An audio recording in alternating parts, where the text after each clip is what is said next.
ಮಸೀದಿಗಳಂತೆ ದೇವಸ್ಥಾನದಲ್ಲೂ ಹಿಂದೂ ಧಾರ್ಮಿಕ ಶಿಕ್ಷಣ ನೀಡುವ ಪದ್ಧತಿ ಆರಂಭವಾಗಿದ್ದು, ದಕ್ಷಿಣ ಕನ್ನಡ ಜಿಲ್ಲೆಯ ಸರಕಾರದ ಮುಜರಾಯಿ ಇಲಾಖೆಗೆ ಒಳಪಟ್ಟ ದೇವಸ್ಥಾನ ಪುತ್ತೂರು ಮಹಾಲಿಂಗೇಶ್ವರ ದೇವಸ್ಥಾನದಲ್ಲಿ ಸುಜ್ಞಾನ ದೀಪಿಕೆ ಎನ್ನುವ ಹೆಸರಿನಲ್ಲಿ ಧಾರ್ಮಿಕ ಶಿಕ್ಷಣ ನೀಡಲಾಗ್ತಾ ಇದೆ.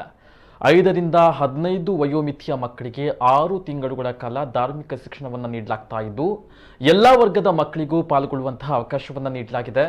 ಈಗಾಗಲೇ ದೇವಸ್ಥಾನಕ್ಕೆ ಸಂಬಂಧಪಟ್ಟ ಸಾರ್ವಜನಿಕ ಕಟ್ಟೆಗಳಲ್ಲಿ ಧಾರ್ಮಿಕ ಶಿಕ್ಷಣವನ್ನು ನೀಡಲಾಗ್ತಾ ಇದ್ದು, 80ಕ್ಕೂ ಮಿಕ್ಕಿದ ಮಕ್ಕಳು ಧರ್ಮ ಶಿಕ್ಷಣದಲ್ಲಿ ಪಾಲ್ಗೊಳ್ತಾ ಇದ್ದಾರೆ.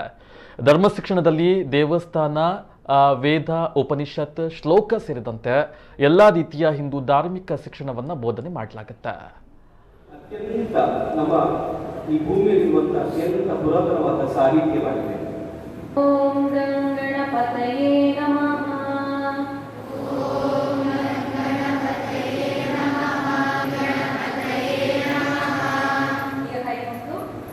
ಮಹಾಲಿಂಗೇಶ್ವರಾಯ ನಮಃ. ಶ್ರೀ ಮಹಾಲಿಂಗೇಶ್ವರಾಯ ನಮಃ. ಶ್ರೀ ಮಹಾಲಿಂಗೇಶ್ವರಾಯ ನಮಃ. ಶ್ರೀ ಮಹಾಲಿಂಗೇಶ್ವರಾಯ ನಮಃ. ಈಗ ನಾವು ಬೆಳಿಗ್ಗೆ ತಕ್ಷಣ